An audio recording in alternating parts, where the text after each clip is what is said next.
এই ছেলে, তুমি কে আর এই ক্লাসরুমে কি করো? স্যার, আমি এই ক্লাসেরই স্টুডেন্ট।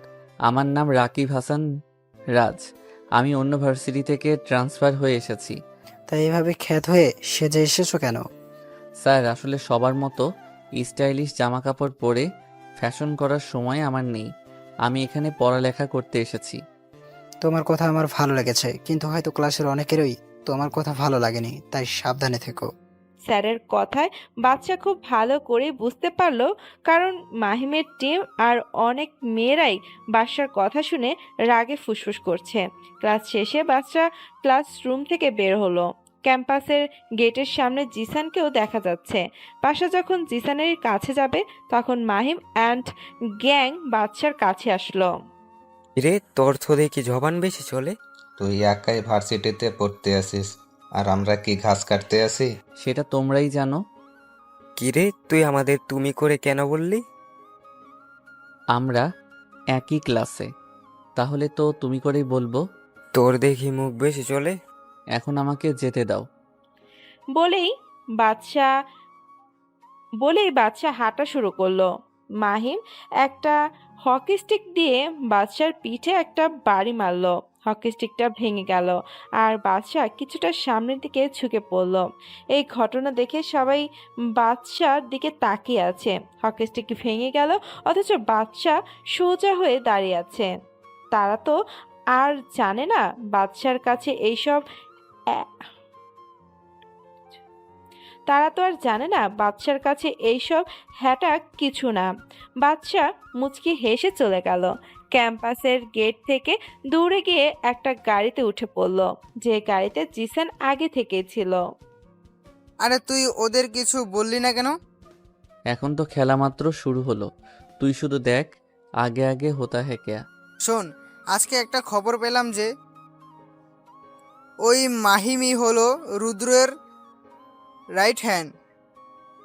তুই তো কাজের কথা বললি, এবার খেলা জমে যাবে। হা হা হা। গাড়ি গিয়ে তাদের ফ্ল্যাটের সামনে গিয়ে থামলো। ভাই, এমন একটা খবর পেয়েছি যেটা আমাদের জন্য অনেক লাভজনক। কি সেই খবর? খবরটা শোনার জন্য তো সবাই নেক্সট পর্বের জন্য অপেক্ষা করতে হবে। ভাই, খারাপটা হলো আপনি যে ভার্সিটিতে অ্যাডমিশন নিয়েছেন সেই কলেজের মাফিয়া নামের একজন মাফিয়ার থ্রু আছে, যে রোদ্রুপের বিশেষ লোক। আর তাকে আর তাকে কোনো মতে রাগিয়ে তুললে পারে রোদ্রুপ তার গর্ভ থেকে বের হয়ে রিপিট গর্ভ থেকে বের হবে। তার মানে বোয়াল মাছ ধরতে হলে আগে তার জন্য ট্র্যাপ বানাতে হবে। রুদ্র নামের বোয়াল মাছকে ধরতে পারলেই ডেভিড নামের হাঙরকে ধরতে পারবো। ভাই, শুধু ডেভিডকে ধরলেই হবে না, দেশের বাইরে থেকে যারা ডেভিডকে সাহায্য করেছে তাদেরকেও ধরতে হবে। সাব্বির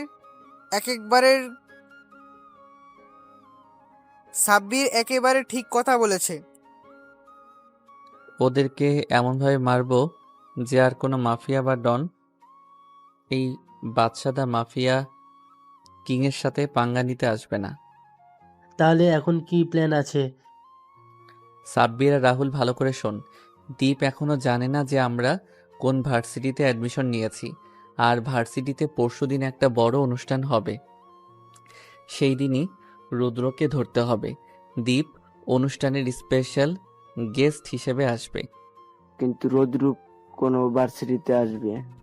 কেন আসবে? হা হা হা। বাচ্চা একটা পৈশাসিক হাসি দিয়ে ফ্ল্যাট থেকে বেরিয়ে গেল। সাব্বির, রাহুল আর জিসান একই অবস্থায় বসে আছে। তারা জানে বাচ্চার এই হাসির কারণ অবশ্য কোনো ভয়ঙ্কর কিছুর লক্ষণ। কারো তো কপালে আজকে মৃত্যু লেখা আছে, কিন্তু সেটা কে? রাত 8টার দিকে বাচ্চা আবার ফ্ল্যাটে আসলো। বাচ্চা ভেতরে ঢুকে দেখে তার জন্য সবাই বসে আছে। কিরে, তোরা এখনো বসে আছিস? তুই জানোস আমরা কেন এখানে বসে আছি? তুই যে হুট করে বেরিয়ে গেলি কাউকে কিছু না বলে, আমাদের কি টেনশন হয় না? কুল ডাউন গাইস, কালকে সকালেই বুঝতে পারবি আমার মাস্টার প্ল্যান। বাদশাহ দা মাফিয়া কিংয়ের মাস্টার প্ল্যান বোঝার মতো ক্ষমতা তোদের এখনো হয়নি। কেউ আর কোনো কথা বলল না। সবাই জানে বাচ্চা এখন কিছুই বলবে না। সকালবেলা জিসান, সাব্বির, কোথায় তোরা? তাড়াতাড়ি এসে দেখ কি হয়েছে। কি সকালবেলা গরুর মতো চিল্লাচিল্লি করস কে? টিভিতে দেখ কি হচ্ছে। আজকের ব্রেকিং নিউজ, ঢাকার আন্ডারওয়ার্ল্ড কিং রুদের ডান হাত মাহিম খুন হয়েছে। তার ডান হাত কেটে বাম হাত রাখা হয়েছে, চোখ দুইটা উপড়ে ফেলা হয়েছে। তার এমন নির্মম হত্যাকে কে করতে পারে? এখন সেটাই হয়তো আপনাদের প্রশ্ন। মাহিমের খুনি দিয়েছে। আপনাদের প্রশ্ন মাহিমের খুনি দিয়ে দিয়েছে। মাহিমের গায়ে চাকু দিয়ে লেখা হয়েছে, nobody can find me Rudra, I challenge you, if you have guts then come in the varsity and find me, I am always ready. কে এভাবে লিখতে পারে? এখন সেটাই হলো প্রশ্ন। সবাই এই নিউজ দেখে বাদশার দিকে তাকালো। জিসানরা নিউজ দেখতে দেখতে বাদশাও ঘুম থেকে উঠে গেছে। রাহুল, কি হয়েছে? বাচ্চা, তুই কি খুন করেছিস? ভাই ভাই ছাড়া এরকম ধ্যাৎ, ভাই ছাড়া এরকম হিংস্রভাবে কে খুন করবে? ভাই আমাদের একবার বলতে পারবেন? ভাই আমাদের একবার বলতে পারতেন, আমরাও খেয়াল করতাম। ভাই একবার বলতে পারতেন, আমরাও খেলা খতম করে দিতাম। আপনি এত কষ্ট করলেন কেন? তোদের এতজনের প্রশ্ন উত্তর দিতে পারবো না, কিন্তু একটা কথাই বলবো যে বাদশাস ডেথ গেম ইজ অন। অন্যদিকে আমার মনে হয় মাহিমের খুন বাদশাই করেছে। ভাই আমি পুরোপুরিভাবে শিওর যে এই খুন বাদশাই করেছে, আর একবার আমাকে করবে। আহ, রুদ্র, এত ভয় পাচ্ছ কেন? আমরা তো আছি নাকি? আর আমার মনে হয় না বাচ্চা এই ভুলটা করবে, কারণ যে মাহিমকে মেরেছে সে রুদ্রের ওপর চ্যালেঞ্জ গুড করেছে যে ভার্সিটিতে রুদ্র ওই খনিকে খুঁজে পাবে। আর রুদ্রের হাতে যদি ওই খনি পড়ে তাহলে কি আর সে বেঁচে ফিরতে পারবে? ম্যাম আপনি মনে হয় ভুল যাচ্ছেন যে বাদশাকে কেউ আজ পর্যন্ত দেখেননি। তাহলে কিভাবে বুঝবেন যে মাহিমের খুন সরি তাহলে কিভাবে বুঝবেন যে বাদশাই মাহিমের খুনি নাকি? কেউ দেখেনি বললে ভুল হবে। আমাদের সবারই জানা মতে মাত্র 3 জন বাংলাদেশি মাফিয়ার লিডাররাই ওকে দেখেছে। আর কানাডার ডনের কথা মতো বাদশাহর সাথে আরও একজন সঙ্গী আছে যে বাদশাহর ছায়ের সাথে মিশে থাকে, যার নাম জিসান। আগামীকাল তো ওই ভার্সিটিতে একটা অনুষ্ঠান হবে, সেখানে দীপ বিশেষ অতিথি হিসেবে থাকবে। দীপের যদি কোনো ক্ষতি করে দেয় সে, ওকেও তো আমাদের বাঁচাতে হবে। যতক্ষণ পর্যন্ত না জানতে পারছি যে কারা বাদশাকে সাহায্য করছে আমরা কারো উপর বিশ্বাস করতে পারছি না। তাহলে কি আমি কালকে যাব? তুই যাবি? আমার প্ল্যান মতো চললে তোর কোনো ক্ষতি হবে না। ওকে বস। এইদিকে জিসান, চল ভার্সিটিতে যাই। আজকে যাবি নাকি? কেন, না যাওয়ার কি আছে? না, এমনি চল। জিসান ভার্সিটিতে চলে গেল, আর বাদশা আবারও গেল ঋত্বিক স্টাইলের হিরো আলম ভার্সনে। আজকে ভার্সিটিতে সবাই অনেক আনন্দিত, কারণ আজকে তাদের র্যাগিং করার মানুষ নেই। আবার যারা র্যাগিংয়ের সাথে যুক্ত ছিল তারা আজকে ভয়ের মধ্যে রয়েছে। বাদশা গিয়ে ক্যাম্পাসের ক্যান্টিনে গেল, কারণ ক্লাস শুরু হতে এখনও অনেক দেরি।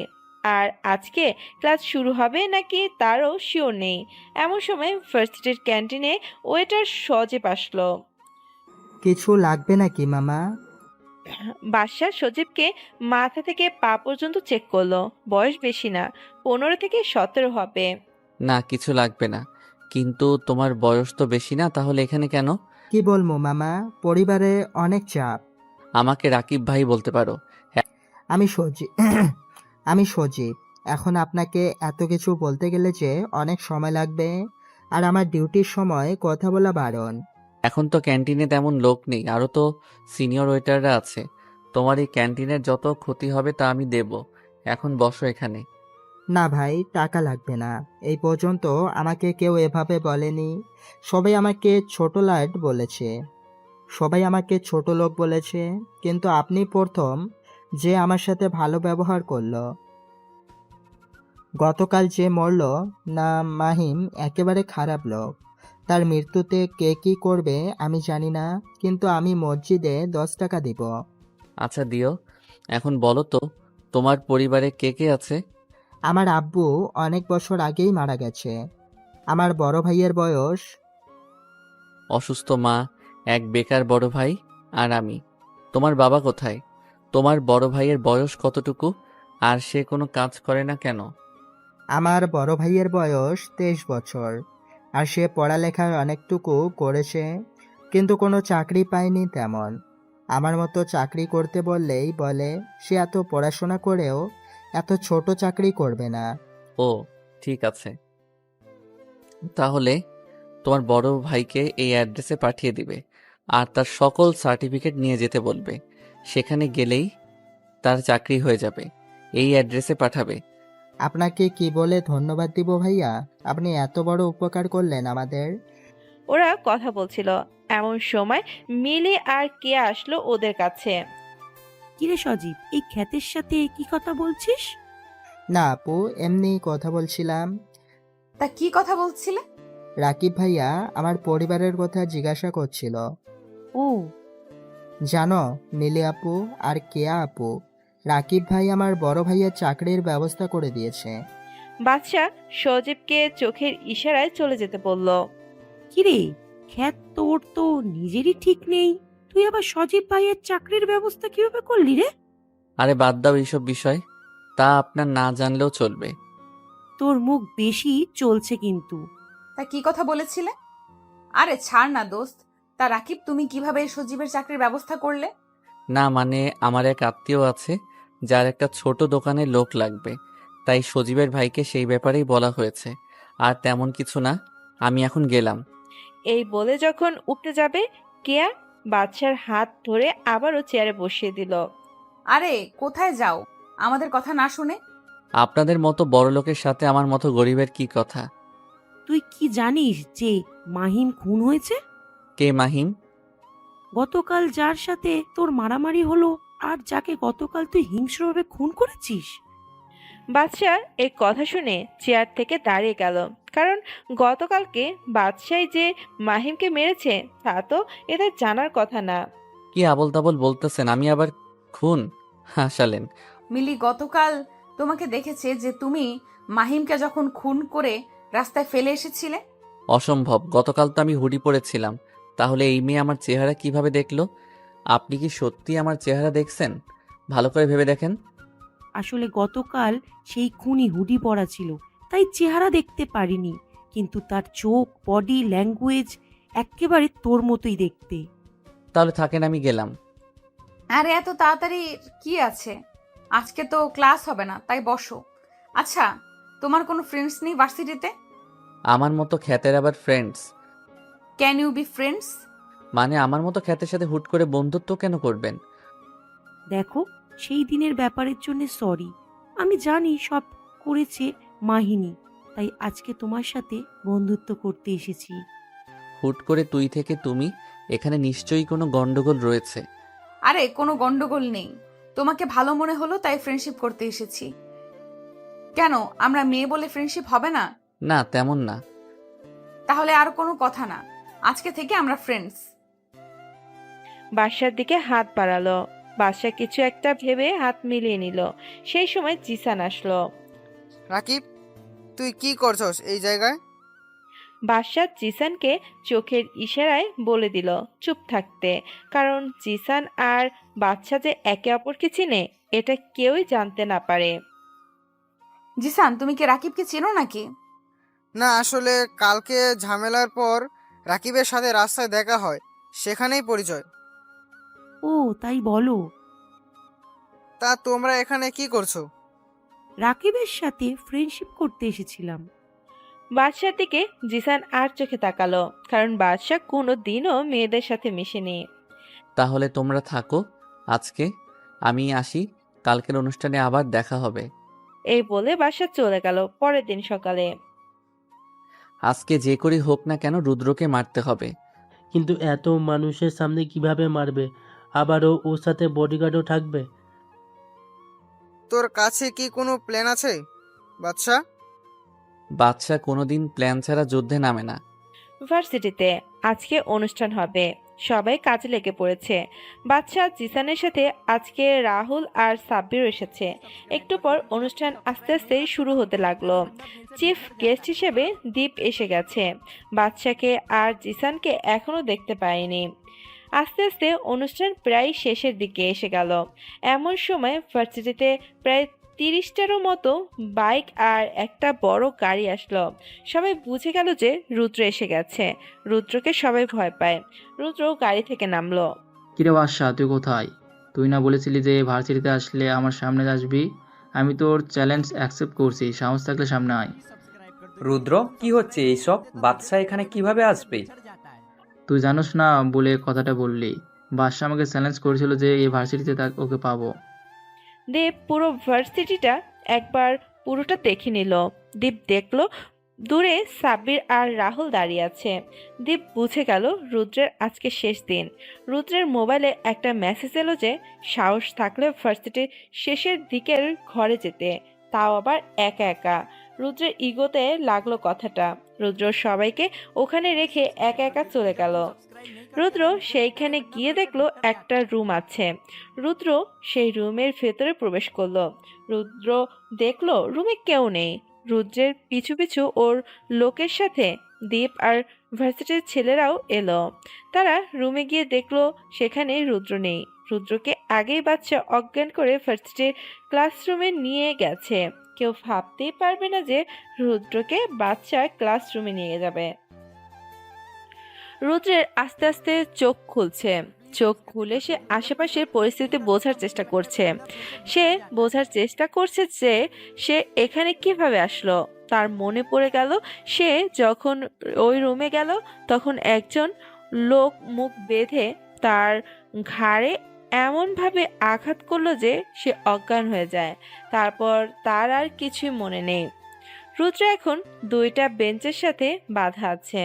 রুদ্রের সামনে এখন একটা লোক দাঁড়িয়ে আছে। সে আর কেউ নয়, বাদশা। কিন্তু রুদ্র বাদশার মুখ দেখতে পারছে না, কারণ বাদশার মুখে মাস্ক পরে আছে। কে রে তুই? তোর মৃত্যু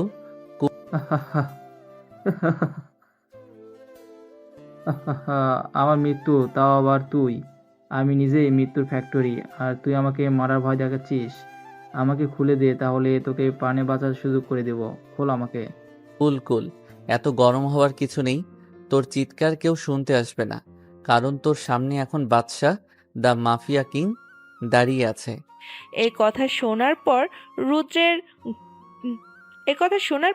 রুদ্রের মুখ থেকে হাসিটা নিমিষেই মলিন হয়ে গেল। ভাই, আমাকে মাফ করে দিন, আমি কিছু জানি না। সব ওই ডেভিড আর বাইরের দেশের মাফিয়া করেছে। ভাই, আমি সত্যি কিছু জানি না। এত ভয় পাওয়ার কিছুই নেই। আমি শুধু দুইটা প্রশ্ন করব, যদি তুই সত্যি কথা বলিস তাহলে তোর মুক্তি। কি প্রশ্ন ভাই? আমার ভাইকে কিভাবে মেরেছিস? I want answer. ভাই, আমি জানি না। বাদশা বুঝে গেল যে কিভাবে রুদ্রের মুখ থেকে কথা বের করবে। কিছু একটা শয়তানি বুদ্ধি তার মাথায় আসলো, আর তার মুখে একটা হাসি ফুটে উঠল। বাদশা একটা পকেট নাইফ বের করে রুদ্রের হাত বরাবর গেঁথে দিল। রুদ্র অসম্ভব ব্যথায় চিৎকার করতে লাগলো, কিন্তু কোনো লাভ নেই, কারণ এই ভার্সিটির পাশে আরও কয়েকটা ভার্সিটি আছে যারা আজকে জমিয়ে মজা করতেছে আর সাউন্ড স্পিকারে গান বাজাচ্ছে, যার আওয়াজ আমাদের ভার্সিটিতেও শোনা যাচ্ছে। এবং এই শব্দই যথেষ্ট বাদশার জন্য। আসলে এই ভার্সিটিতেও অনুষ্ঠান হচ্ছিল, কিন্তু রুদ্র আসার পর সব বন্ধ হয়ে গেল। এখনো সময় আছে, বলে দে, না হলে তুই বাদশার হিংস্রতা এখনো দেখিস নাই। ভাই, আমি সত্যি জানি না। বাদশা এবার রুদ্রের মুখে লাল মরিচের গুঁড়া ঢুকিয়ে দিল। পুরো এক প্যাকেট। তারপর রৌদ্রের চোখের সামনে একটা পিন নিয়ে আসলো। ধারালো পিন আর রুদ্রের চোখের মাঝখানে 1 মিলিমিটারের ব্যবধান আছে শুধু। এখনো কি বলবি নাকি সারা জীবনের জন্য অন্ধ করে দিব? না ভাই, আমি সব বলবো। না ভাই, আমি সব বলবো। আমাকে ক্ষমা করে দিন। ঠিক আছে, বল। ভাই, সেদিন রাশেদ ভাইয়ের কাছে খবর এসেছিল যে দুবাই লন্ডনে আসলাম খান বাংলাদেশে লুকিয়ে লুকিয়ে এসেছে আর রাশেদ ভাইয়ের ওপর অ্যাটাক করবে। তখন রাশেদ ভাই তার পুরো গ্যাং নিয়ে আসলাম খানের উপর হামলা করে। আসলাম খান হেরে যাচ্ছিল, ঠিক সেই সময় ডেভিড রাশেদ ভাইয়ের পিছন থেকে চাকু মারে। রাশেদ ভাই বিশ্বাস করতে পারছিলাম না যে ডেভিড রাশেদ ভাইয়ের সাথে ধোঁকা করতে পারবে। রাশেদ ভাই আমাকে চোখের ইশারায় ডেভিডকে মারতে বলে, কিন্তু ডেভিড আমাকে ঢাকা শহর দেওয়ার লোভ দেখিয়েছিল, তাই আমি রাশেদ ভাইকে সাহায্য করিনি। সেই সময় চীনের ডন কিং চং আসল, সাথে রাশিয়ার মাফিয়া কিং ডেভিড আর পাকিস্তানের ডন ফিরোজ খান আসল। ডেভিড তাদেরকে লুকিয়ে বাংলাদেশে আসতে সাহায্য করে। আমার সামনে সবাই রাশেদ ভাইকে খুবই হিংস্রভাবে হত্যা করে। ভাই, তারপর ডেভিড বাকি ডনদের সাহায্যে এই দেশকে জাহান্নামে পরিণত করে তোলে। ভাই, আমি আর কিছু জানি না, আমাকে মাফ করে দিন। ফরেন মাফিয়ারা কি এখনো দেশে আছে? না ভাই, তারা নিজ নিজ দেশ থেকেই ডেভিডকে পাওয়া তারা নিজ নিজ দেশ থেকে ডেভিডকে পাওয়ার দিচ্ছে। তাহলে তাদের এই দেশে কিভাবে আনবো? ভাই, সেটা ডেভিড জানে। তাহলে আমাকে ডেভিডের ঠিকানাটা দে। ভাই, সে তো আন্ডারগ্রাউন্ড। ঠিকানা দিবি নাকি এখানেই তোকে মেরে ফেলবো? বলছি ভাই, ডেভিড এখন এই গেস্ট হাউসে রয়েছে। ভাই, এখন আমাকে ছেড়ে দিন, আমি এখান থেকে আপনার দলে। আচ্ছা, তুই আমাকে বলতো, সেই দিন তুই ইচ্ছা করলে কি ভাইয়াকে বাঁচাতে পারতি? হয়তো পারতাম।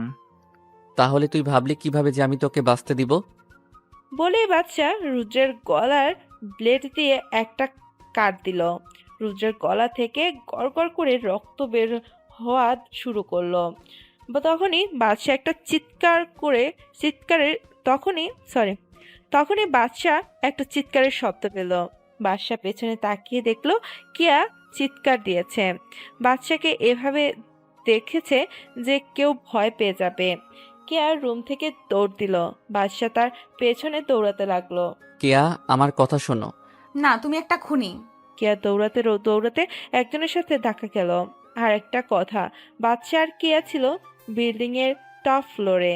কিয়া দেখলো তার সামনে তার বড় ভাই দাঁড়িয়ে আছে। ভাইয়া, আমাকে বাঁচাও, আমার পেছনে একটা খুনি আসতেছে। কোথায় সে? তুই আমার সাথে আয়। বলেই কিয়ার ভাই তার পকেট থেকে একটা রিভলভার বের করে সামনে হাঁটতে লাগলো। আর সেই সময় বাদশার সামনে আসলো কিয়া আর কিয়ার ভাইয়ের। ভাইয়া, এটাই সেই খুনি, আমাদের ক্লাসরুমে একজনকে খুন করে এসেছে, এখন আমাকেও মেরে ফেলবে। কেয়ার ভাই বাদশার দিকে রিভলভার তাক করলো, কিন্তু যখন বাচ্চার চেহারা দেখলো তখন কেয়ার ভাইয়ের হাত পা কাঁপা শুরু করলো। আর এক সময় রিভলভার পড়ে গেল তার হাত থেকে। কেয়ার ভাই আর কেউ না, দীপ, যে বাচ্চার আসল পরিচয় জানে। দীপ বাদশার পায়ের সামনে শুয়ে পড়ল। ভাই, আমার বোনকে ক্ষমা করে দাও, সে তোমাকে চিনে না তাই এমন করেছে। আমি কেয়াকে মারবো না, আমি তো শুধু তাকে বোঝানোর জন্য তার পিছনে দৌড়াচ্ছিলাম। ভাইয়া, তুমি ওকে ভয় কেন পাচ্ছ? ডাইরেক্ট শুট করে দাও। কেয়ার মাথায় কিছু ঠুকছে না। সেই সময় তাদের কাছে জিসান, সাব্বির আর রাহুল আসলো। বাচ্চা, কাজ কি শেষ হয়ে গেছে? জিসান, তুমিও?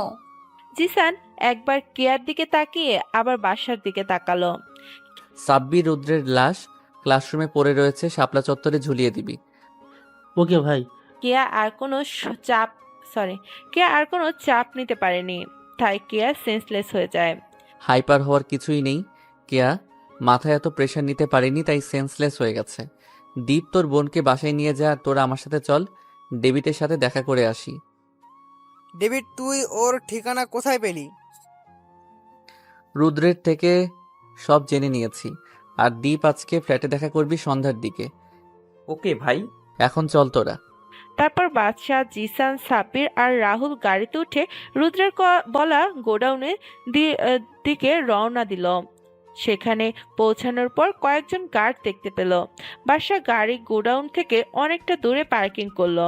তারপর সবাই আস্তে আস্তে গোডাউনের পেছনের দেয়ালে টপকে ভেতরে গেল। সেখানে অনেক গার্ড ছিল, কিন্তু তাদের সাইলেন্সার বন্দুক দিয়ে মারা বাদশার কাছে কোনো ব্যাপারই না। আস্তে আস্তে সব গার্ডদের মেরে ফেলার পর একটা রুমের সামনে পৌঁছালো। ভিতরে কারো কথা বলার আওয়াজ শোনা যাচ্ছে।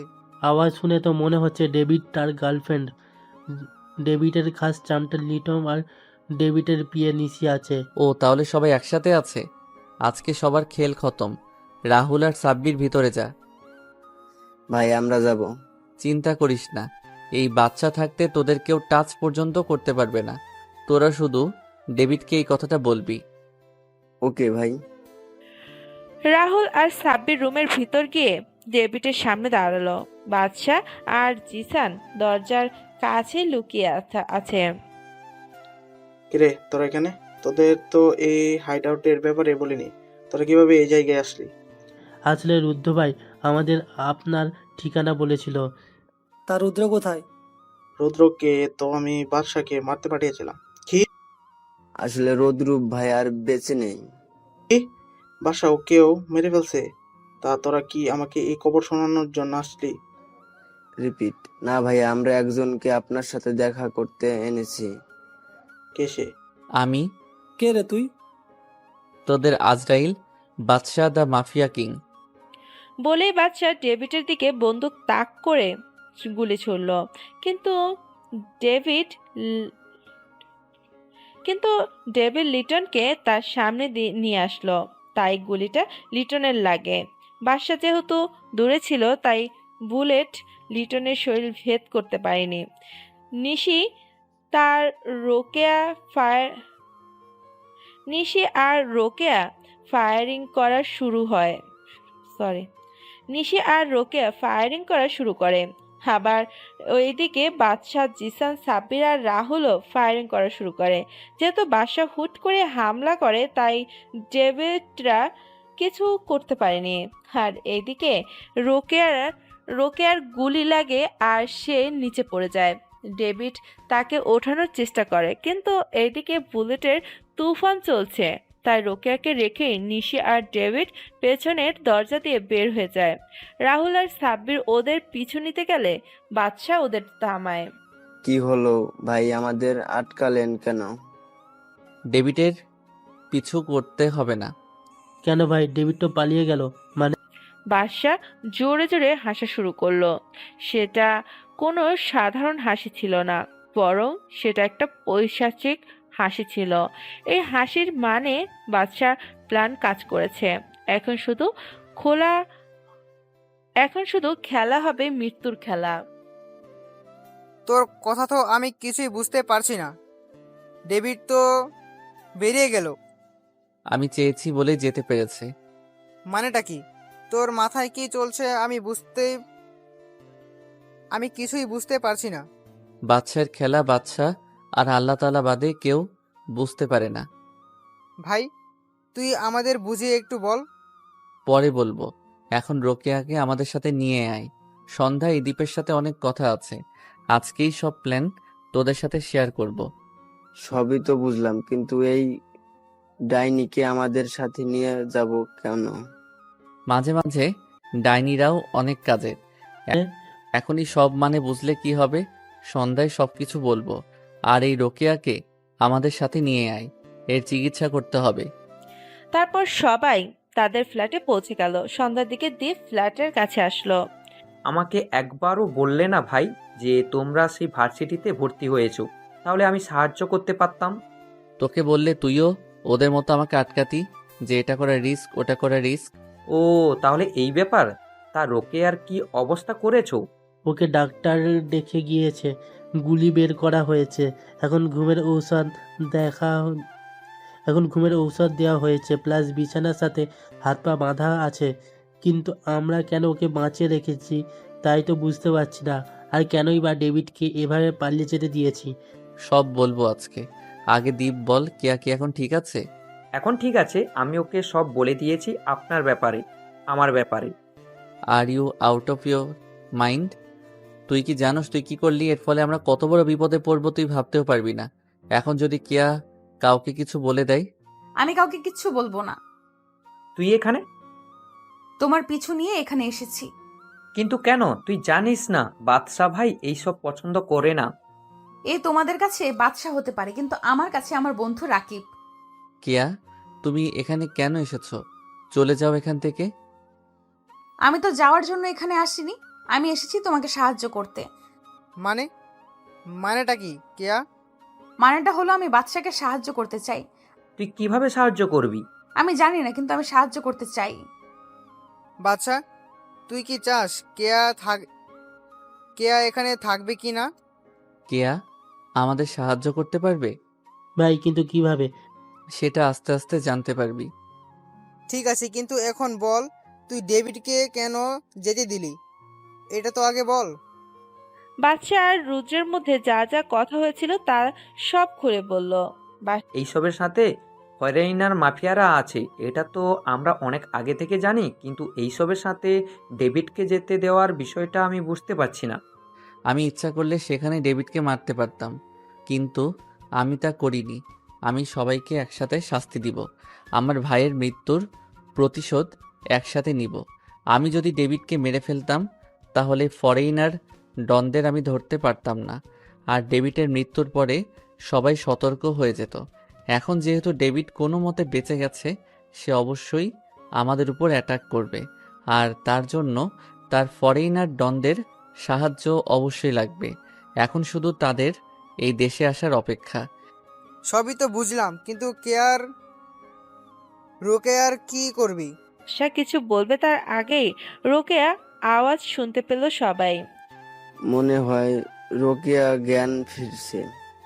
তাহলে এবার কি করব আমরা? এবার রোকেয়ার থেকে ডেভিড আর ফরেইনার ডনদের ব্যাপারে জানতে হবে। কিন্তু সে কি বলবে? এমনিতে বলবে না, 3rd ডিগ্রি দিতে হবে। না জিসান, আমার একটা নীতি আছে। আমি কোনো মেয়ের উপর হাত তুলি না। মারতে হলে এক গুলিতেই মেরে ফেলি। কেয়া, তুমি যদি আমাকে সাহায্য করতে চাও তাহলে তুমি রোকেয়ার থেকে সব ইনফরমেশন কালেক্ট করবে, আর এজন্য তোমার যা করা উচিত তাই করবে। ভাই, কেয়া কি পারবে? ওয়াই নট ব্রো, আমি অবশ্যই পারবো। এবার শুধু তোমরা দেখো এই কেয়ার খেলা। তারপর কেয়া রোকেয়ার রুমে গেল। বাদশা আর সবাই রুমের বাইরে সোফায় বসে আছে। হঠাৎ রোকেয়ার রুম থেকে রোকেয়ার চিৎকার শোনা গেল। ওর খেলা শুরু করে দিয়েছে। কিন্তু আমি একটা জিনিস বুঝলাম না, যে কেয়া তোকে খুন করতে দেখে যেভাবে ভয় পেয়েছিল, আর ওর চোখে তোর জন্য ঘৃণা দেখেছিলাম, আজ সেই কেয়া তোকে সাহায্য করছে। আমারও এক প্রশ্ন। আসলে ভাই, কেয়া যদি জানতো যে তুমি বাদশাদা মাফিয়া কিং, তাহলে সে কখনোই তোমাকে দেখে ভয় পেত না। কেন, কেয়া কি আমাকে চিনে নাকি? জি ভাই। মানে? ভাই, কেয়া আসলে তোমাকে ভালোবাসে। মানেটা কি? আমি সত্যি বলছি ভাই। কেয়া তো আমার নামও কখনো শুনেনি, তাহলে সে কিভাবে আমাকে ভালোবাসবে? ভাই, সে আপনার নাম অনেক আগে শুনেছিল। বাদশার নাম তো দেশের কেউই জানতো না, তাহলে কেয়া কোথা থেকে শুনবে? দেশের কেউ জানতো না, কিন্তু আমি তো জানতাম বাদশাদা মাফিয়া কিং এর কথা। আসলে আমি কি কাজ করি কেয়া হঠাৎ জেনে ফেলে, তাই আমি তাকে বলেছিলাম যে সব মাফিয়ারা খারাপ হয় না, কিছু কিছু মাফিয়া আছে যারা ভালো কাজ করে, দেশের মানুষদের সাহায্য করে, দেশকে রক্ষা করে, ঠিক বাদশা ভাইয়ের মতো। তখন থেকেই বাদশা ভাই যখনই দেশের জন্য বা সাধারণ মানুষের জন্য কি করতো, তখন আমি কেয়াকে তা বলতাম। তখন থেকেই কেয়া বাদশা ভাইকে ভালোবাসা শুরু করেছে। কেয়া আমাকে বাদশা ভাইয়ের ছবি দেখাতে বলেছিল, কিন্তু আমি তাকে বাদশা ভাইয়ের ছবি দেখাই না, কারণ বাদশা ভাইয়ের হুকুম ছিল। ভাই, আমি সত্যি বলছি, কেয়া তোমাকে অনেক ভালোবাসবে। তা হয় না দীপ। কেন হয় না? বাদশা পেছনে তাকিয়ে দেখে কেয়া বাদশার পেছনে দাঁড়িয়ে আছে। সে বাদশার সামনে এসে আবার একই প্রশ্ন করলো। কারণ আমি চাই না আমার লাইফের সাথে কেউ যুক্ত হোক। আমাদের জীবনের কোনো গ্যারান্টি নেই। আমি আমার বাবা আর বড় ভাইকে হারিয়েছি। আমি আর চাই না কেউ আমাকে ছেড়ে চলে যাক। কিন্তু আমি তোমার জীবনের সাথে জড়াতে চাই। আমি তোমার জীবনের সাথে নিজের জীবন মিশিয়ে এক জীবন গড়তে চাই। ভাই, আমি সত্যি বলছি, কেয়া তোমাকে অনেক ভালোবাসে। কেয়া, এই সব কথা পরে হবে, এখন বলো রোকেয়ার থেকে কিছু জানতে পেরেছিস? হ্যাঁ ভাইয়া, আমি জানতে পেরেছি যে ডেভিড এখন তার সুন্দরবনের ফরেস্ট গেস্ট হাউসে লুকিয়েছে। আমি আরো জানতে পেরেছি যে আজকে রাতে ফরেনার ডন আসবে সেই গেস্ট হাউসে। এই কথা শোনার পর বাসা পৈশাচিকভাবে হাসা শুরু করে। এই হাসির মানে কিছু একটা হতে চলেছে। এখানে সবাই জানে এই হাসির মানে মৃত্যুর খেলা হবে আজকে। রোকেয়াকে শেষ করে দে আর সবাই রেডি হয়ে নে। আজকে রাতে খেলা হবে মৃত্যুর খেলা। সবাই সবার রুমে চলে গেল। দীপ জিসানের সাথে গেল কিন্তু প্ল্যানিং করতে। কেয়া, তুমি কি জানো, যখন আমি প্রথম ভার্সিটিতে যাই তখন সবাই আমাকে খ্যাত বলে অত্যাচার শুরু করে, কিন্তু একমাত্র তুমি আমাকে সাহায্য করেছিলে। আমি তোমার ভিতরে একটা পিওর মন দেখতে পেয়েছিলাম। ধীরে ধীরে তোমাকে আমার ভালো লাগা শুরু করে। আমি জানি না সেটা ভালোবাসা কি না, কিন্তু আজকের পর যদি আমি বেঁচে যাই তাহলে তোমাকে নিয়ে আমি ভাববো। আমার কথা কি একটু ভাবা যায় না? দেখা আমাদের হবে, এটা শিওর। দেখা যাবে। দীপ জিসান সবাই সবার সাথে রুমে চলে গেল।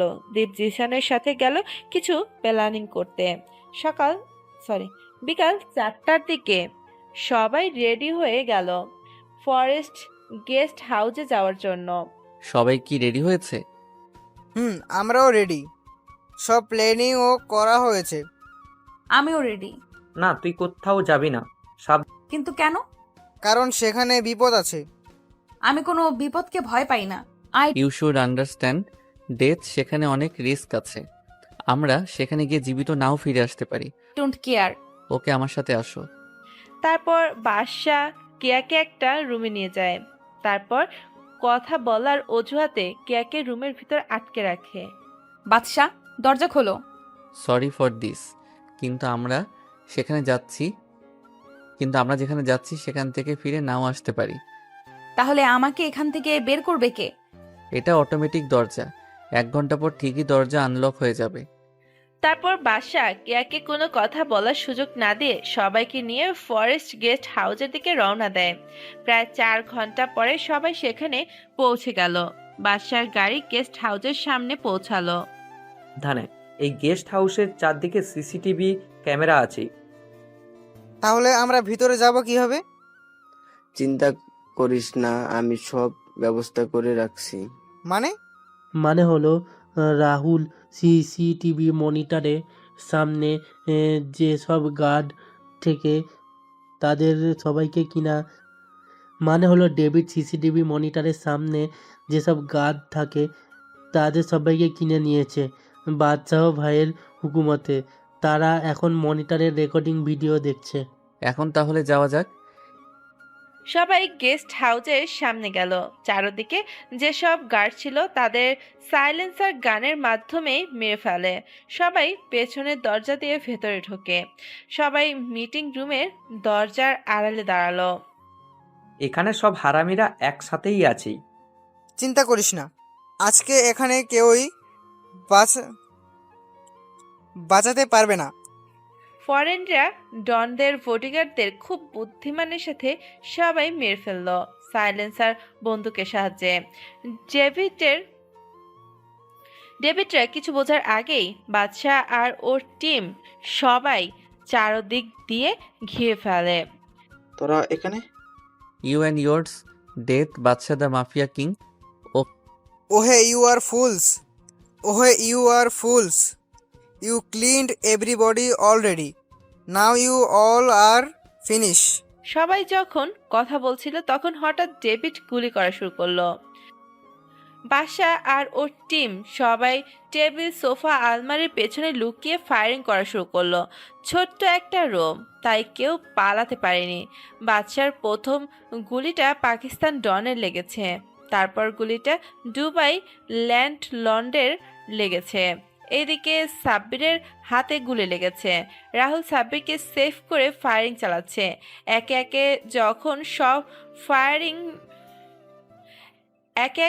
যখন সব ফরেনার ডন মারা গেল তখন শুধু ডেভিড বেঁচে আছে, আর সবাই গুলিও শেষ হয়ে গেছে। বাদশা, তুই যদি সত্যি মাফিয়া কিং হয়ে থাকিস তাহলে আমার সাথে হ্যান্ড টু হ্যান্ড ফাইট কর। তারপর দুজনে হ্যান্ড টু হ্যান্ড ফাইট শুরু করে। প্রথম বাদশা কভার ফাইট করলেও পরে অ্যাটাক টেকনিকের ইউজ করে। এক সময় ডেভিড বাদশার লাথি খেয়ে ফ্লোরে গিয়ে পড়ল। ডেভিডের সামনে তার বডিগার্ডের বন্দুক পড়ে রয়েছে। সেটা ডেভিড হাতে নিয়ে বাদশার দিকে তাক করে গুলি করলো। কেউ কিছু বোঝার আগেই কেয়া ফ্লোরে লুটিয়ে পড়ল। হ্যাঁ, সবাই ঠিক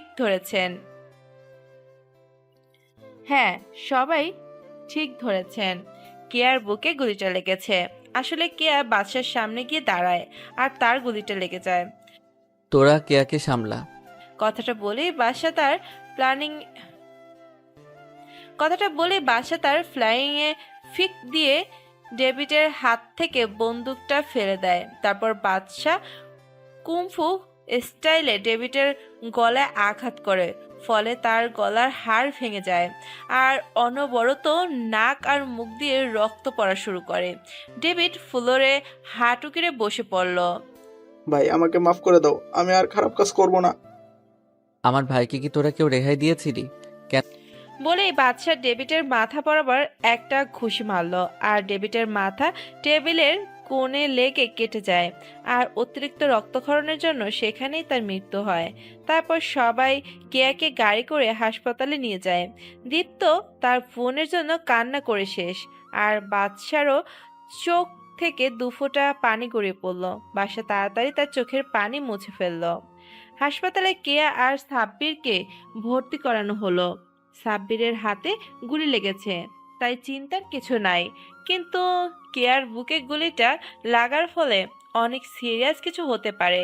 এই কথাটা ডাক্তার তাদের বলল। দীর্ঘ 4 ঘন্টা অপারেশনের পর কেয়ার অপারেশন সাকসেসফুল হয়। কেয়ার জ্ঞান ফেরার পর থেকে সে শুধু বাদশাকেই খুঁজে যাচ্ছে।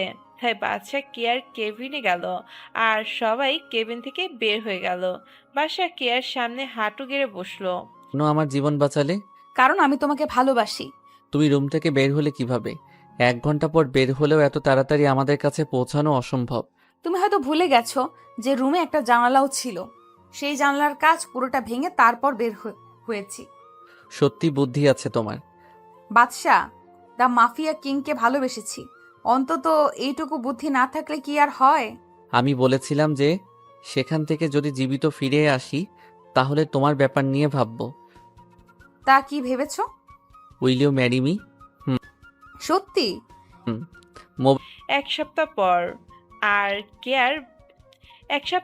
পর বাদশা আর কেয়ার বিয়ে হয়ে গেল। বাদশা এখন বাসর ঘরের সামনে দাঁড়িয়ে আছে। সে রুমের ভেতরে ঢুকে দেখে কেয়া বিছানায় বসে বসে মোবাইল টেপাচ্ছে। মোবাইলে কি করো? আমি যে রুমে এসেছি তা কি চোখে পড়েছে? কেন চোখে পড়বে না? আসলে আমি ফেসবুকে গল্প পড়ছিলাম আমার প্রিয় লেখক রাকিব হাসান রাজের আইডিতে। ও, এইসব ফালতু লেখকের গল্প ছাড়ো তো। আর জামাইকে যে সালাম করতে হয় তা কি তুমি জানো না? খবরদার, আমার প্রিয় লেখকের নামে কিছু বললে আজকে বাসরের কথা ভুলে যাও। এই রে, আমার বাবুটা মনে হয় রেগে গেছে। সত্যি কথা বলতে চাই, কারণ আমি নীলাকে যে পরিমাণ মিথ্যা কথা বলেছি তা একই মিথ্যা কথা আপনাকে বলে আমি আপনাকে ছোট করতে চাই না। আসলে নীলা আর আমি রাজশাহীতে একসঙ্গে একই ব্যাচে পড়তাম। তারপর শুরু থেকে শেষ পর্যন্ত সব খুলে বললাম। আমার সব কথা শুনে নীলার আম্মু কিছুটা করুণ দৃষ্টিতে আমার দিকে তাকিয়ে রইল, কারণ অতীতের কথা বলতে বলতে চোখের কোণে পানি চলে এসেছিল আমার। আন্টি, বিশ্বাস করুন, আবির খুব ভালো একটা ছেলে। সে হয়তো আগে ভুল করেছে, কিন্তু নীলা তাকে তার ভুল শুধরানোর একটিবারও সুযোগ দেয়নি। কিন্তু এখন সে তার ভুল শুধরিয়ে নিতে চায়। প্লিজ, আপনি না করবেন না। নীলার আম্মু কিছুক্ষণ ভাবার পর বলল, আমি জানতাম আমার মেয়ে কাউকে না কাউকে ভালোবাসে। হয়তো সে তার জীবনে ছিল, নয়তো এখন চলে গেছে, যার কারণে সে বিয়ে করতে চায় না। আমি তাকে অনেক প্রেশার দিয়েছি বিয়ের জন্য, অতঃপর সে রাজি হয়েছে। আমি নীলার আম্মুর কথা শুনে কিছুটা অবাক আবার আনন্দিত হলাম। তার মানে নীলা এখনো কি আমাকে ভালোবাসে? তার জন্য তার আম্মুকে বিয়ের জন্য না করতো? আর না, আমি যে করি হোক ওকেই বিয়ে করব। অনেক কষ্ট দিয়ে ফেলেছি ওকে, সে অভিমান করে আমাকে এড়িয়ে চলে। ভাবতে ভাবতে নীলার আম্মু বলে উঠল, তাই বাবা, আমি সিদ্ধান্ত নিলাম নীলার সঙ্গে তোমার বিয়ে হবে। কথাটি শোনার পর কি রকম ভালো লেগেছিল তা বলার বাইরে। অনেক ধন্যবাদ আন্টি। আন্টি না, আম্মু বলবা আমাকে। কথাটি শুনে লজ্জা পেলাম। কিরে, মেয়ের মতো লজ্জা পাচ্ছিস কিল্লাইগা? কিন্তু আম্মু, সে আমাকে বিয়ে করতে চাইবে তো? সে তো আমাকে এড়িয়ে চলে। ওসব তুমি আমার উপর ছেড়ে দাও। তারপর নীলার আম্মুকে সালাম দিয়ে সেখান থেকে চলে আসলাম। খুব আনন্দ লাগছে। কিরে, এখন মিষ্টি খাওয়া? তারপর নয়নকে হোটেলে নিয়ে গিয়ে পেট পুড়ে খাওয়ালাম। তারপর ডাইরেক্ট বাসায়। আমি জানি নীলাকে পাওয়ার ইচ্ছে আমার একার নয়, তারও আছে। কথায় আছে মেয়েদের বুক ফাটে কিন্তু মুখ ফাটে না। ও আমার জন্য এতদিন বিয়ে করতে চাইনি, শুধু আমার জন্য অপেক্ষা করে গেছে। কিন্তু এখন আমাকে দেখে অভিমান নিয়ে ওর আম্মুকে বিয়ের জন্য হ্যাঁ বলে দিয়েছে। এখন এভাবে হবে না, তাই আবার নীলার সঙ্গে দেখা করতে যাব। বিকেলের দিকে গাড়ি নিয়ে আবার হাসপাতালে গেলাম একাই। ভেতরে সোজা এক নার্সের কাছে গেলাম। নার্স আমাকে দেখতেই, এই কি হয়েছে আপনার? বসুন বসুন, আমি ডক্টরকে ডাকছি। কি পাঠক পাঠিকারা, বুঝতেছেন না তো? আমি জানি নীলা এমনি অমনি আমার সঙ্গে কথা বলবে না, তাই হাতটা হালকা করে কেটে দিয়েছি। হয়তো এটা পাগলামি। নার্স সঙ্গে সঙ্গে আমাকে নীলার কেবিনে নিয়ে গেল। আমাকে নীলা এমন অবস্থায় দেখে কিছুটা অবাক, আবার কিছুটা ভয়ও পেয়ে গেল। আমি নীলার দিকে এক দৃষ্টিতে তাকিয়ে আছি। জানি নীলা এখান থেকে চলে যেতে চাচ্ছে, কিন্তু যেতে পারছে না, কেননা এটা তার কর্তব্য। নীলা আমার হাতে ব্যান্ডেজ লাগিয়ে দিচ্ছে আর চোখে আমার দিকে তাকাচ্ছে। তার এমন ভঙ্গিমা দেখে খুব ভালো লাগছে। আমি বললাম, মেডিসিন দেবেন না? নীলা বলে উঠল, আপনি রেস্ট নিন, আমি মেডিসিন দিচ্ছি। সে উঠতে গেলেই আমি আবার তার হাত চেপে ধরি। নীলা প্লিজ, হয়তো এটা জীবনের শেষ সময়। এটা রাগ অভিমান করে থাকার সময় নয়। হাত ছাড়ুন, এটা হসপিটাল। আপনি আপনার কথা বাইরে বলতে পারেন। না, আমি হাত ছাড়বো না। নীলা রেগে হাত ছাড়িয়ে নিয়ে, তুমি নিজেকে কি মনে করো? তুমি যখন ইচ্ছে অন্য মেয়ের সঙ্গে ঘুরবা, আবার তাদের সঙ্গে ঘোরা শেষ হয়ে গেলে আবার আমার কাছে ফিরে আসবা, আর আমি মেনে নিব? আমি অন্য মেয়েদের মতো না আবির, যে অনেক ছেলের সঙ্গে রিলেশন করব। তোমাকে আমি কম ভালোবাসিনি আবির, নিজের থেকেও অনেক বেশি ভালোবেসেছিলাম তোমাকে, কিন্তু এখন আর তোমায় ভালোবাসি না।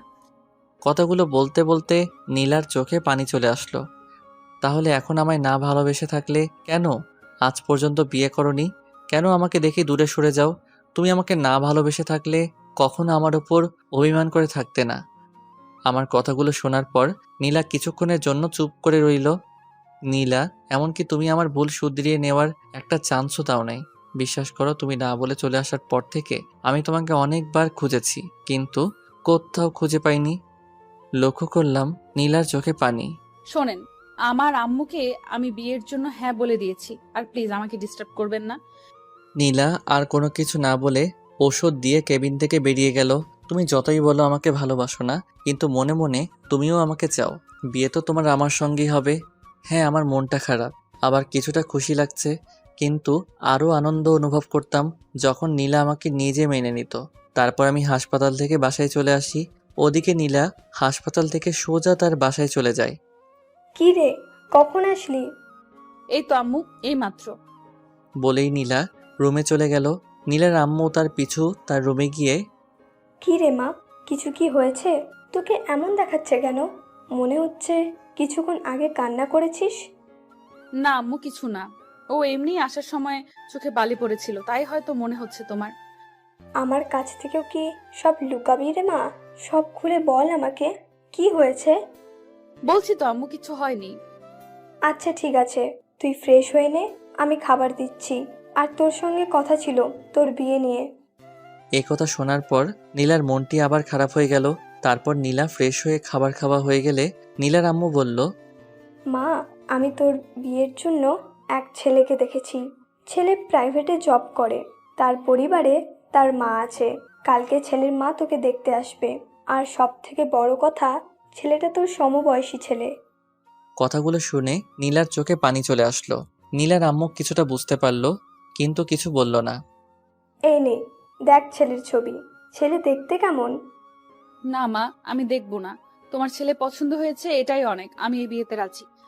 কথাটা বলে নীলা দৌড়ে নিজের রুমে চলে গেল। অপরদিকে আমি শুয়ে শুয়ে ভাবছি, আজকে থেকে অফিসের ছুটি শেষ, আগামীকাল থেকে আবার অফিসে যেতে হবে। চাকরি জীবনটা বড়ই অদ্ভুত, কোনো স্বাধীনতা নেই। আবার জীবনের শুরু থেকে পড়াশোনা, তারপর ইন্টার, অনার্স, মাস্টার্স পড়াশোনা শেষ করি, আবার চাকরি খোঁজা, চাকরি পাওয়ার পর ব্যস্ততা, এর মাঝেই ভালোবাসার মানুষটিকে সময় দেওয়া। কতই না কষ্ট এই জীবনে। ছেলেদের জীবনটা যুদ্ধের থেকে কি আর কম? নীলা যদি আমার এগুলো বুঝতো তাহলে কখনোই আমাকে এড়িয়ে চলতো না। শুধু নীলা কেন, যে কেউ তার ভালোবাসার মানুষটাকে ভালোবেসে কাছে থাকতো। এসব ভাবতে ভাবতে ঘুমিয়ে গেলাম। সকাল হতেই নয়নের ফোন। হ্যালো, কি হয়েছে বল। আজকে অফিস আছে, মনে আছে তো? হ্যাঁ মনে আছে, এখন ঘুমাতে দে, আরও একটু ঘুমাই বলেই ফোনটা কেটে দিলাম। আবার কে যেন ফোন করলো। ফোনটা হাতে নিয়ে দেখে আননোন নাম্বার। ফোন রিসিভ করতেই হ্যালো আবির, আমি নীলার আম্মু বলছি। কথাটা শোনার পর লাফ দিয়ে বসে পড়লাম। আসসালামু আলাইকুম আন্টি, কেমন আছেন? ওয়ালাইকুম আসসালাম। আলহামদুলিল্লাহ ভালো আছি, কিন্তু আমি তোমাকে কি বলে ডাকতে বলেছিলাম তা ভুলে গেলে কি? সরি হবু শাশুড়ি আম্মু, আমি ভুলে গেছিলাম। হুম, মনে থাকে যেন। আর তোমাকে একটি সুখবর দিতে চাই। সুখবরের কথা শুনে কেন জানি নাচ দিতে ইচ্ছে করছে। যাক, আগে শুনি তারপর। জি শাশুড়ি আম্মু, বলুন। নীলা বিয়ের জন্য রাজি হয়েছে, কিন্তু বাবা ও ছবি দেখলো না। আমার ছবি আপনি কোথায় পেলেন? আমি জানি নীলা ছবি দেখবে না, তাই অন্য একটা চিঠির মতো কাগজ দেখিয়েছিলাম, যার ভেতরে কোনো ছবি ছিল না। যদি সে পরে বুঝতে না পারে যে আমি সব জেনে বিয়ে দিচ্ছি। শাশুড়ি আম্মু, সে যদি ছবি না দেখে তাহলে তো সে বিয়েটা মন থেকে করছে না। আমি জানি বাবা, গতকাল বিয়ের কথা বলতেই নীলার চোখে জল দেখেছিলাম আমি, কিন্তু দেখবা বিয়ের পর সব ঠিক হয়ে যাবে। আর শোনো, তুমি তোমার আম্মুকে আজ বিকেলে আমাদের বাসায় পাঠিয়ে দিও। নীলাকে আজকে বাসায় থাকতে বলেছি, আর তুমি আসলে হয়তো ও বিয়েতে না করে বসবে। ওকে ঠিক আছে শাশুড়ি আম্মু। কথাটি শোনার পর খুশি লাগছে, আবার মনটাও ভীষণ খারাপ। এই ভেবে যে বিয়ের পর নীলার রিয়াকশন দেখতে কেমন হবে। বিয়ে করে আমাকে দেখার পর ও কি বিয়েটা মেনে নিবে? তারপর আমি ফ্রেশ হয়ে আমার আম্মুকে অতীত থেকে শুরু করে সব ঘটনা আম্মুকে খুলে বললাম। কথাগুলো শোনার পর ঠাস ঠাস করে আমার গালে চর বসিয়ে দিল। তোর তলে তলে এত কিছু ঘটে গেল, আর তুই আমাকে আজ বলছিস? যা, দূরে যা। যাবো না আমি তোর বিয়ের জন্য মেয়ে দেখতে। প্লিজ মা, এমন করো না। তুমি ছাড়া আমার আর কে বা আছে বলো? হয়েছে, ছাড়, পাম দিতে হবে না। খেয়ে অফিসে যা, বিকেলে আমাকে পৌঁছে দিয়ে আসবি। আমি আম্মুকে ধন্যবাদ জানিয়ে নাস্তা করে অফিসে চলে গেলাম। ওখানে নয়নকে সব খুলে বললাম। কি বলিস? কিন্তু দোস্ত, বিয়ের দিন যদি নীলা তোকে দেখে বিয়েতে না করে দেয়? সেটাই তো ভয়। কিন্তু জীবনে কিছু পেতে গেলে রিস্ক নিতে হয়। এবার না হয় আমি আমার সম্মানের রিস্ক নিলাম। তাহলে আজকে তুই বিকেলের দিকে ছুটি নিবি? আম্মুকে নীলাদের বাসা পর্যন্ত পৌঁছে দিয়ে আসতে হবে। তারপর দুপুরের পর ছুটি নিয়ে বাসায় গেলাম। দেখতেছি আম্মু আগে থেকে তৈরি হয়ে বসে আছে। আম্মু, তুমি তৈরি, কিন্তু তোমার হাতের ভ্যানিটি ব্যাগে ওগুলো কি? ওগুলো আমার ঘরের হবু বৌমার জন্য। হয়েছে, এখন তাড়াতাড়ি আমাকে নিয়ে চল। তারপর আমি সিএনজি করে আম্মুকে তাদের বাসা অবধি পৌঁছে দিয়ে হবু শাশুড়ি আম্মুকে ফোন দিয়ে জানিয়ে দিলাম। তিনি বাসা থেকে বের হয়ে এসে আম্মুর সঙ্গে পরিচিত হলেন। তারপর তারা বাসায় গেলেন। আমি কোনো কথা না বলে সিএনজি করে বাসায় চলে আসি। ওখানে থাকলে নীলা দেখে ফেললে সর্বনাশ। আম্মু, শাশুড়ি আম্মু নীলাদের বাসায় ঢুকতেই আম্মুকে বসতে দিয়ে শাশুড়ি আম্মু নীলাকে ডাক দিলেন। নীলা আজ শাড়ি পরেছে। হাতে নাস্তার কফিটি নিয়ে আম্মুর সামনে আসতেই নীলাকে দেখে, বাহ, আপনার মেয়ে তো দেখছি বেশ সুন্দরী। কথাটা শুনে নীলা খানিকটা লজ্জা পেল। আসসালামু আলাইকুম আন্টি। ওয়ালাইকুম আসসালাম। কেমন আছো মা? জি আলহামদুলিল্লাহ আন্টি, আপনি কেমন আছেন? খুব ভালো। কিন্তু তুমি দাঁড়িয়ে আছো কেন? বসো। জি। তারপর আম্মু নীলার সম্বন্ধে সব জানলো নীলার কাছ থেকেই। এই যে মা, দেখো আমার ছেলের ছবি। না আন্টি, আমি দেখেছি। নীলার আম্মু এটা লক্ষ্য করে বুঝলো নীলা এই বিয়েতে সহমত না, কিন্তু নীলা যাকে ভালোবাসে তার সঙ্গে তার বিয়ে হতে চলেছে তা তো আর নীলা জানে না। কি হলো মা, তোমার চোখে পানি কেন? ওটা কিছু না আন্টি। তোমাকে আমার খুব ভালো লেগেছে। আমি আমার ছেলের বউ হিসেবে তোমাকে দেখতে চাই। তুমি কি রাজি মা? আর যদি তোমার অন্য কেউ থেকে থাকে তাহলে তুমি আমাকে খুলে বলতে পারো, কেননা তুমি আমার মেয়ের মতো। আমি তোমার আম্মু হয়ে তার সঙ্গে তোমার বিয়ে দিয়ে দেব। কথাটি শোনার পর নীলার খুব ভালো লাগা শুরু হলো আম্মুর প্রতি।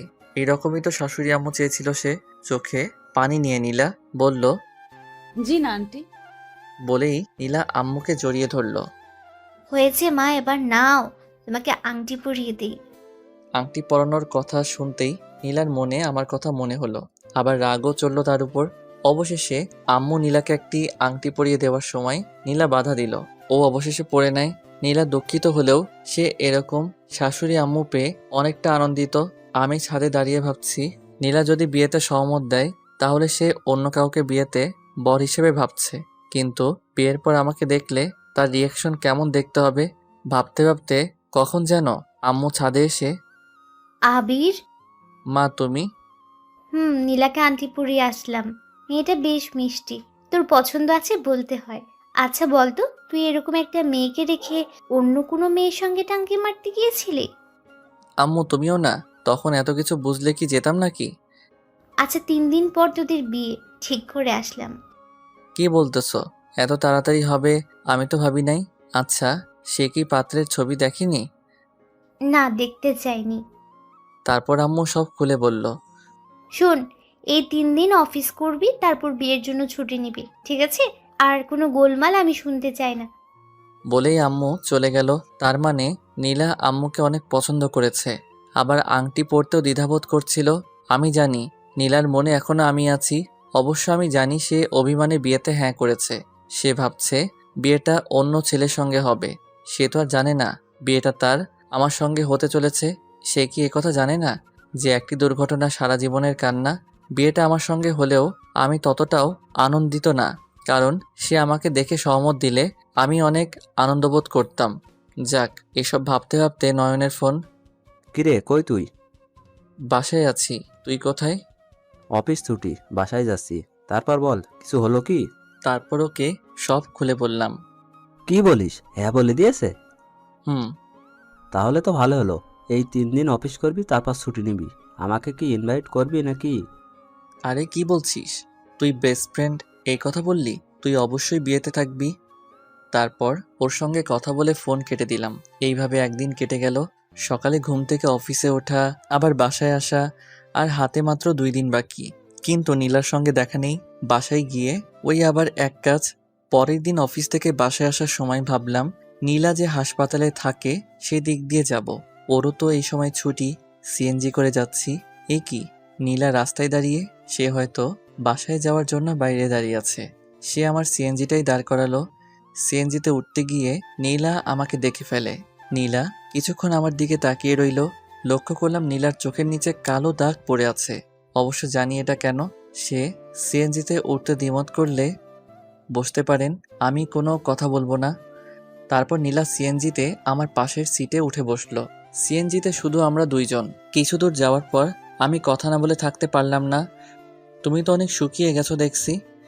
নীলা অন্যদিকে তাকিয়ে, কোনো সাড়া নেই। কি হলো, কথা বলছো না কেন? এখনো কি আমার উপরে অভিমান করে থাকবা? নীলা, আমি আগেও বলেছি এটা অভিমান করে থাকার সময় নয়, বরং এটা। বলতে না বলতেই, প্লিজ, আমি আপনার কোনো কথা শুনতে চাই না। আর শুনুন, আমার বিয়ে ঠিক হয়ে গেছে, এখন আমি অন্য কারোর। সো প্লিজ এইভাবে আমাকে ডিস্টার্ব করবেন না। কথাটি শুনেই চোখের জল বেরিয়ে আসলো, কিন্তু সেটা প্রকাশ করলাম না। নীলা, তোমার হাতগুলো কি আর একবার ধরতে পারি? নীলা কোনো কিছু না বলে বলল, ড্রাইভার, গাড়ি থামান। আর আমার বাসায় এসে পড়েছি। আর হ্যাঁ, আপনাকে দাওয়াত রইল বিয়েতে আসার কাল রাতে।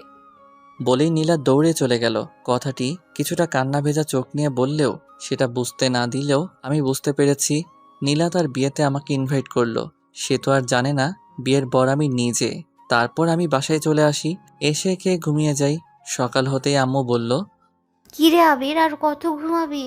ওঠ, আজকে বাদে তোর আগামীকাল বিয়ে। মা, আরও একটু ঘুমাতে দাও। ওঠ বলছি। আর শোন, আমরা বিয়ের আয়োজন শুরু করে দিয়েছি। আজকে তোর খালা আর তার মেয়ে আসবে। তারা এসে রাতেই আমরা মেয়ে আনতে যাব। মা, এটা আমার বিয়ে, তোমার একমাত্র ছেলের বিয়ে, আর তুমি কি না কোনো অনুষ্ঠান করবে না? করবো তো, আত্মীয় স্বজনরা আসছে বলে।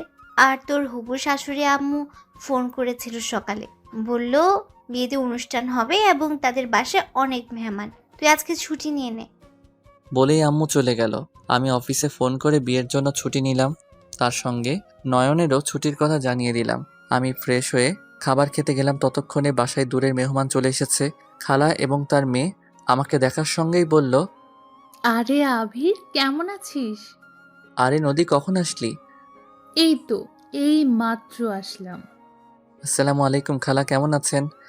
আলহামদুলিল্লাহ ভালো বাবা, তুমি কেমন আছো? আলহামদুলিল্লাহ ভালো। আম্মু খালা আসছে। তারপর তাদেরকে রুমে নিয়ে গেলাম। কিছুক্ষণ পর নয়নও চলে আসলো। এভাবে গল্প করতে বিয়ের সময় চলে আসলো। অপরদিকে নীলা বউ সেজে বসে আছে। তাদের বাসায় সহ মেহমান ভর্তি লোকজন। আচ্ছা মা, হবু জামাই আসলে তার সঙ্গে কি কথা বলবি না? না মা, আমার বিশ্বাস তুমি আমার জন্য ভালো ছেলে দেখেছো। কিন্তু মা, তুই একবার কথা বলিস। মা, বিয়ে আজকে, কথা বলে কি হবে? তারপর নীলার আম্মু নীলাকে জড়িয়ে ধরে কেঁদে দিল, সাথে নীলাও কেঁদে দিল। মা, আমি যার সঙ্গে তোর বিয়ে দিচ্ছি সে অনেক ভালো একটা ছেলে। তুই বিশ্বাস রাখ, ও তোকে খুব খুশিতে রাখবে। আর তুই আমাকে কথা দে, তুই ছেলেকে দেখার পর কখনো পালিয়ে আসবি না। এ তুমি কেমন কথা বলছো মা? না, তুই আমাকে কথা দে। কথা দিলাম। তারপর আবার জড়িয়ে কান্না শুরু করে নীলা। কিছুক্ষণ পর নীলা বাইরে এসে কাউকে খুঁজে কিন্তু পায় না। এ কি, তাহলে আবির আমার বিয়েতে আসেনি? এসব হতে বিয়ের সময় ঘনিয়ে আসলো। আমরা গাড়ি নিয়ে রওনা হলাম। হবু শ্বশুরের বাসায় পৌঁছে তাদের বাসায়ও দেখছি অনেক মেহমান। কিছুক্ষণ পর নীলাকে বউ সেজে নিয়ে আসা হলো। দেখতে অসাধারণ লাগছে। লাল শাড়িতে কি অপরূপ দেখাচ্ছিল তাকে। নীলাকে আমার কাছেই বসানো হলো। তারপর বিয়ের সব রীতিনীতি মেনে আমাদের বিয়েটা সম্পন্ন করা হলো। কিন্তু নীলা আমার দিকে একবারও তাকায়নি। নীলাকে নিয়ে আসার সময় সে তার আম্মুকে জড়িয়ে ধরে অনেকবার কেঁদেছে। নীলাকে নিয়ে গাড়িতে বসে আছি। জানালার ওপার হয়ে সে শুধু কেঁদে চলেছে। আমি তার দিকে টিস্যুর বক্সটা এগিয়ে দিলাম। এইভাবে বাসায় চলে আসলাম। আজ আমার বাসর রাত। খুব অদ্ভুত লাগছে। আমার বিয়েটা এভাবে হবে আমি স্বপ্নেও ভাবিনি। বাস্তবে ভাবা তো দূরে থাক, আরও ভালো লাগতো যদি নীলা ইচ্ছায় আমাকে বিয়ে করত। কিন্তু কি আজব, তার বিয়ে, অথচ সে আমার উপর অভিমান করে তার হবু বরকে দেখলো না। কিরে, তুই ছাদে কি করিস? আরে নয়ন, তুই ঘুমাসনি? না, ঘুমাতে যাচ্ছি। আর তুই এখানে কি করিস? তাড়াতাড়ি রুমে যা, গিয়ে ভাবির মিষ্টি মুখটা দেখবি না? আমার তো ভয় লাগছে রে। সে আমাকে দেখার পর কি যে করে বসবে কে জানে। আরে ভয় পাস কেন? কিচ্ছু হবে না, তুই ভেতরে যা। আর হ্যাঁ, সময় হলে ভাবির সঙ্গে আমার পরিচয় করিয়ে দিবি। বলতেই আমি ওকে জড়িয়ে ধরলাম। অনেক ধন্যবাদ বন্ধু, তুই আমাকে সাহায্য করেছিস। এইসব বলে কি তুই এখন আমায় লজ্জা দিবি? আরে কি বলিস? তাহলে তাড়াতাড়ি যা, না হলে রাত শেষ হয়ে সকাল হয়ে যাবে। তারপর আমি রুমের দরজার কাছে আসতেই ভয় লাগতে শুরু করলো। কেমন হবে নীলার রিয়াকশন ভাবতেই ভয় লাগছে। রুমের ভেতরে ঢুকলাম। নীলা খাটের উপরে ভদ্র মেয়ের মতো মাথায় ঘোমটা দিয়ে বসে আছে। রুমের দরজা লাগিয়ে দিয়ে তার কাছে যেতেই হঠাৎ নীলা বলে উঠল, প্লিজ আমার কাছে আসবেন না। আমি এই বিয়েটা করতে চাইনি, কিন্তু বিশ্বাস করুন আমি একজনকে ভালোবাসতাম, তাই রাগে অভিমানে আপনাকে বিয়ে করেছি। আর এখন তাকে আমি ভালোবাসি। প্লিজ আমাকে ভুল বুঝবেন না। আপনি যা যা বলবেন আমি তাই তাই করব, কিন্তু আমার কাছে আসবেন না। আমার নিজেকে মানিয়ে নিতে কিছুটা সময় লাগবে। আমি নীলার কথা শুনে থ হয়ে দাঁড়িয়ে রইলাম। আমি জানতাম নীলা এখনো আমায় ভালোবাসে। এটা ভাবতেই চোখে পানি চলে আসলো। কিন্তু না, আজ কাঁদলে চলবে না। কিন্তু সে এটা কি বলল? সে এখনো আমাকে ভালোবাসে? আবার এই সংসার করার জন্য সে কিছুটা সময় চাচ্ছে নিজেকে বদলে নেবার। নীলা আমার উপর এতটা অভিমান করে আছে যে বাধ্য হয়ে অন্যের সঙ্গে সংসার করতেও রাজি। আমার কোনো উত্তর না পেয়ে আপনি কোনো কথা বলছেন না কেন? আমি কোনো কিছু না বলে খাটে গিয়ে বসলাম। ঠিক আছে, আমি আপনাকে স্পর্শ করব না। আপনি আপনার ঘোমটাটা সরান। আমার গলার আওয়াজ চিনতে পেরে সঙ্গে সঙ্গে ঘোমটা সরিয়ে নীলা কিছুক্ষণ আমার দিকে অবাক দৃষ্টিতে তাকিয়ে রইল। কি হলো নীলা, এইভাবে কি দেখছো? আমাকে চিনতে পারোনি? না, এটা বিশ্বাস হচ্ছে না যে আমি এখানে কি করছি। আমি তোমাকে বিয়ে করেছি। তোমার আম্মুকে আমাদের সব কথা খুলে বলেছিলাম। তারপর তিনি বিয়েতে রাজি হন। নীলার দিকে তাকাতেই তার চোখে পানি দেখলাম। বুঝলাম সে প্রচুর রেগে আছে। নীলা আমাকে কোনো কিছু না বলে বিছানা থেকে নেমে সোজা দরজার দিকে হাঁটা ধরল। আমি তার হাত ধরে বললাম, কোথায় যাচ্ছ নীলা? হাত ছাড়ুন, না হলে ভালো হবে না। কিন্তু আপনার মতো প্রতারকের সঙ্গে আমার সংসার করার কোনো ইচ্ছা নেই। হাত ছাড়ুন বলছি। নীলা, কি বলো এসব? বাড়ি ভর্তি মেহমান, তুমি এভাবে গেলে মানুষ কি ভাববে? নীলা এক ঝটকায় আমার হাতটি ছাড়িয়ে নিল। আপনার মতো একজন প্লে বয় প্রতারকের কাছে আমি থাকতে চাই না। আপনি একজন প্রতারক। আগে তো মানুষের মন নিয়ে খেলেছেন, আর এখন প্রতারণা করছেন। আপনার মতো বেহায়া লোক আমি আমার জীবনে দেখিনি। নীলার এই কথাগুলো শুনে আর রাগ কন্ট্রোল করে রাখতে পারলাম না। সঙ্গে সঙ্গে ঠাস ঠাস করে গালে 2টা চড় বসিয়ে দিলাম। নীলা তাল সামলাতে না পেরে মেঝেতে পড়ে গেল। মেঝেতে বসে থেকে গালে হাত দিয়ে আমার দিকে তাকিয়ে রইল। তারপর আমি তাকে হাত ধরে দাঁড় করালাম। রাগে আমার চোখগুলো লাল হয়ে গেছে। নীলা এতে অনেকটা ভয়ে আছে বুঝতেছি। দাঁড়া হয়ে গেলে হাত দিয়ে এখনো আমার দিকে কান্নামাখা মুখ নিয়ে তাকিয়ে আছে। এবার বলো আমি কি ভুল করেছি? কোথায় প্রতারণা করেছি বল? আমি তোকে কোথায় ঠকিয়েছি? হ্যাঁ, আমি আগে প্লে বয় ছিলাম, তা আমি স্বীকার করছি। তোর মন নিয়ে খেলা করেছি, তাও আমি স্বীকার করছি। কিন্তু তার জন্য আমি তোর কাছে অনেকবার ক্ষমা চাইতে এসেছি। কিন্তু তুই করেছিস ক্ষমা? পরে আমি আমার ভুল বুঝতে পেরে তোকে পাগলের মতো খুঁজে বেড়াই, কিন্তু না, কোথাও খুঁজে পাইনি। তুই চলে আসার পর থেকে বুঝতে পারি যে আসলে আমি তোকে কতটা ভালোবাসি। তুই আমার ভুল শুধরানোর কি একটা সুযোগ দিয়েছিলি? লক্ষ্য করলাম নীলা ভয়ে কাঁপছে। আসলে তুমি আমাকে সত্যিকার অর্থে কখনো ভালোবাসোনি নীলা।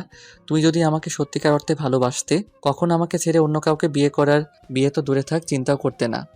লক্ষ্য করলাম নীলা আমার কথা শুনে ফুপিয়ে ফুপিয়ে কাঁদছে। এখন কাঁদছো কেন? আমার এমন রুড ব্যবহার দেখে, না নিজের ভুল বুঝতে পেরে বলো?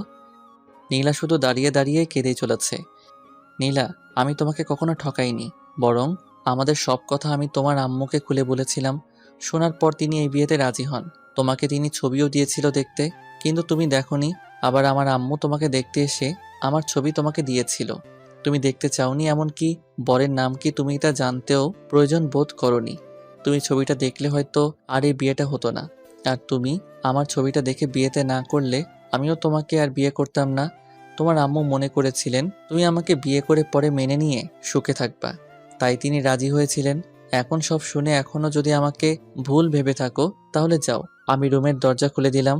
আর কখনোই তোমার আশেপাশে আমি যাব না, কখনো ডিস্টার্ব করব না। যাও। নীলা কোনো কিছু না বলে ফুপিয়ে ফুপিয়ে কান্না করতে করতে দৌড়ে ওয়াশরুমে চলে গেল। আমি আবার রুমের দরজাটা লাগিয়ে সোফায় বসে পড়লাম। আজ নিজের মাঝে খুব অভিমান জমেছে। যত রাগ অভিমান ছিল তা আজ সব নীলার উপর ঝেড়েছি। চোখগুলো এখনো আমার লাল বর্ণ ধারণ করে আছে, কিন্তু নীলাকে এত জোরে গালে চড় মারা আমার উচিত হয়নি। পরক্ষণে মনে হলো যে না, গালে চড় মেরে ঠিকই করেছি। সবসময় পাগলামি সহ্য করলে হয় না, শাসনও করতে হয়, আর তার অধিকার আমার আছে। কিন্তু অনেকক্ষণ তো হলো, নীলা এখনো বের হচ্ছে না কেন? দরজার কাছে যেতেই নীলা দরজা খুলে বের হয়ে আসলো। আমাকে দেখে কিছুক্ষণ চোখের দিকে তাকিয়ে রইল। নীলার চোখগুলো লাল বর্ণ আকার ধারণ করেছে। বুঝলাম ওয়াশরুমে গিয়ে অনেক কান্না করেছে। তাতে আমার কি? আমি কোনো কিছু না বলে ওয়াশরুমে ঢুকে পড়লাম। শেরওয়ানিটা চেঞ্জ করলাম। ফ্রেশ হয়ে রুমে এসে দেখি নীলা বিয়ের শাড়ি চেঞ্জ করে নীল শাড়ি পরেছে। কি অপরূপ দেখতে, সুন্দর লাগছে তাকে। নীলাকে এমন ড্রেসে অনেক আগে দেখেছিলাম, এখন দেখতে আরো বেশ সুন্দরী লাগছে। পরক্ষণে কিছুক্ষণ আগের কথা মনে পড়তেই মাথায় রক্ত চড়ে গেল। আমি কোনো কিছু না বলে আমার বালিশ কাঁথা নিয়ে সোফায় শুয়ে পড়লাম। লক্ষ্য করলাম নীলা এখন দাঁড়িয়ে আমার দিকে কান্না মাখা চোখে তাকিয়ে আছে। দেখে খুব মায়া লাগছে, কিন্তু না, আমি আর কোনো মায়া দেখাতে যাব না। বেশি দরদ দেখাতে গেলে লাঠে চড়ে বসবে। আপনি ঘুমাতে পারেন, আমি লাইট অফ করব না। আগামীকাল আপনাকে আপনার বাসায় পৌঁছে দিয়ে আসবো। বলেই আমি ঘুমিয়ে গেলাম। মধ্যরাতে কারো কান্নার আওয়াজে ঘুমটা ভেঙে গেল। চোখ খুলে দেখি লাইট অফ। ডিমের আলোয় নীলাকে দেখতে পেলাম বিছানায় ওই পাশ হয়ে শুয়ে ফুপিয়ে ফুপিয়ে কাঁদছে। নীলাকে কাঁদতে দেখে খুব খারাপ লাগছে যে আমার এমনিতেই আগে অনেক কষ্ট দিয়ে ফেলেছি, এখন বিয়ের পরও কি তাকে কাঁদাবো?